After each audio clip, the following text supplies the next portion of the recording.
মন্ত্ৰীটো দায়িত্ব গ্ৰহণ কৰি মন্তব্য কৰিছে কৌশিক ৰায় আৰু কৃষ্ণেন্দু পালে নিজৰ দায়িত্ব কেনেদৰে কৰি যাব সেই সন্দৰ্ভত মন্তব্য কৰিছে ভেটেনাৰী আৰু এনিমেল হাজবেণ্ডাৰী এণ্ড আমাৰ মিল্ক ডায়েৰী ইয়াৰ লগত মিটিং কৰিছোঁ তাৰপিছত এতিয়া আমি department of fisheries director of fisheries তাতে আজি আমি গোটেই অকল কাৰ্যকৰ্তাৰ লগত বহি মানে আলোচনা কৰিলোঁ কেনেকুৱা আমাৰ যশস্বী মুখ্যমন্ত্ৰী ডক্টৰ হিমন্ত বিশ্ব শৰ্মা মহোদয়ে যেনেকুৱা বিচাৰিছে যে অসমৰ উৎপাদন বাঢ়িব লাগিব ফিছৰ আৰু কি পন্থা ল'লে আৰু ভাল ব্যৱস্থাত যাব পাৰিম এতিয়া আমি যিটো অধ্যয়ন কৰি দেখিছোঁ আমাৰ মোটামুটি এতিয়া ভাল পজিশ্যনত আছে আৰু যাতে ভাল হয় মানে 2030 ভিতৰত আমাৰ এটা টাৰ্গেট আছে যে 7 লাখ মেট্ৰিক টন মাছ উৎপাদন কৰিব লাগে তাৰ কাৰণে আমৰা আজি ইয়াত বহি আলোচনা কৰিছোঁ আৰু পৰিচয় পৰ্ব হ'ল আৰু খুব তৰিত গতিত যাতে আমি মাছৰ উৎপাদন কৰিব পাৰোঁ গোটেই অসমৰ ৰাজ্যৰ কাৰণে এইটোই আলোচনা হৈছে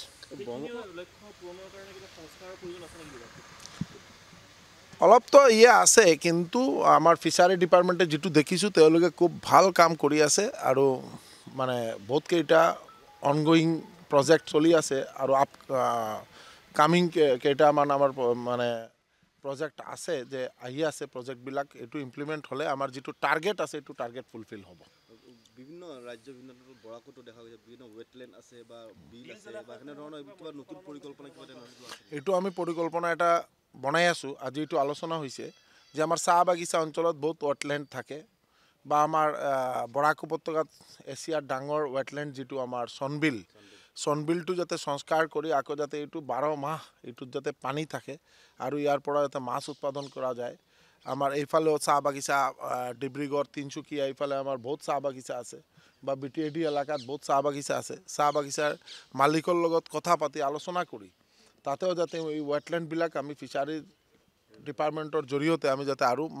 মাছৰ উৎপাদন কৰাৰ কাৰণে আমি যাতে ফিচাৰিজ বনাব পাৰোঁ এইটোৰ ব্যৱস্থা আমৰা ল'ম আগন্তুক দিনত থ্যাংক ইউ কালি আপুনি নতুন কাৰ্যালয় ল'ব ৰাতিপুৱা পূজা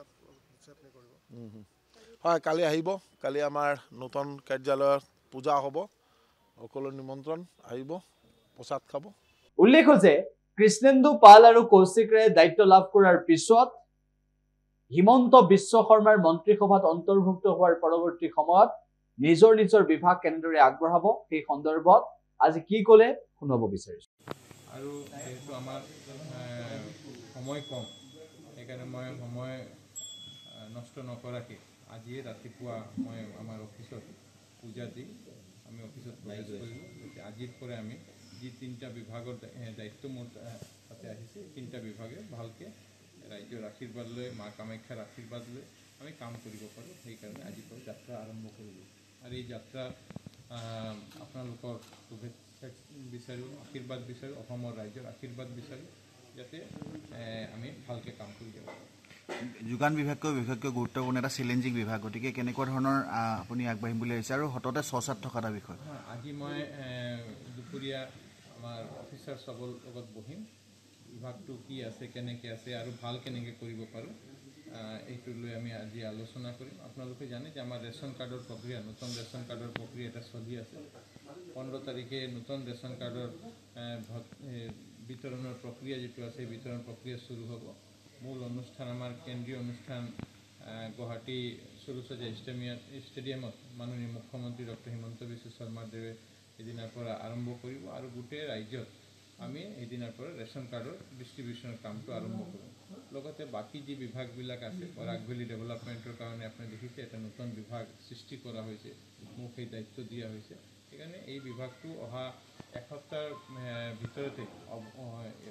যি ইনফ্ৰাষ্ট্ৰাকচাৰ এইটো এটা প্ৰিলিমিনাৰী ইনফ্ৰাষ্ট্ৰাকচাৰ ৰেডি হ'ব তাৰপিছতে আমি এইটো কাম যি আছে কামবিলাক আৰম্ভ কৰিম তো যি 3টা বিভাগ আছে 3টা বিভাগে ভালকৈ কাম কৰিম সেইকাৰণে আজি পূজা দি মই ইয়াতে আমাৰ দায়িত্ব গ্ৰহণ কৰিছোঁ আজিৰ পৰা যাতে কাম কৰিব পাৰোঁ মানে এবছৰ সময় আছে এতিয়া দিনে ৰাতিয়ে বিভাগকেইটাৰ হৈ কাম সেইকাৰণে মই সময় নষ্ট নকৰাকৈ কালি পিছবেলা দায়িত্ব ঘোষণা হৈছে আজিৰ পৰা যাতে আমি কাম কৰিব পাৰোঁ কাৰণ সময় কম আছে আমাৰ আৰু মুখ্যমন্ত্ৰী যি স্পীডত গৈ আছে সেই স্পীডত আমাক লগ লাগি যাব লাগিব আৰু লগতে আমাৰ যি ৰেচন কাৰ্ডৰ যি কাম আছে ৰেচন কাৰ্ডৰ কামটো চলি আছে যেতিয়া সেইটো ইয়াতে আমি গোটেই 126খন সমষ্টিতে যাতে আমি সোনকালে বিতৰণ কৰিব পাৰোঁ। কেনেকুৱা হ'ব ৰেচন কাৰ্ড দুখন থকাবিলাকৰ কৰ্তন হ'ব নেকি? মানে ৰেচন কাৰ্ডৰ প্ৰক্ৰিয়া আগতে আৰম্ভ হৈছে, কৰ্তনৰ কাম আগতে শেষ হৈছে। এতিয়া বহুত ৰাইজত বহুত ৰাইজ আছে যাৰ তাতে ৰেচন কাৰ্ড নাছিল, তো এওঁলোকক ৰেচন কাৰ্ড দিয়ে আৰু লগত পৰিয়ালৰ 5জন আছে, 3জনৰ নাম ৰেচন কাৰ্ডতে আছে, হয়তো 2জনৰ নাম ৰেচন কাৰ্ডে নাই। সেই অন্তৰ্ভুক্ত কাম যিটো আছে সেই অন্তৰ্ভুক্ত কামটো চলি আছে। যিকোনো খবৰৰ বাবে যোগাযোগ কৰক 7099017330 লগতে 7099017110 নম্বৰত।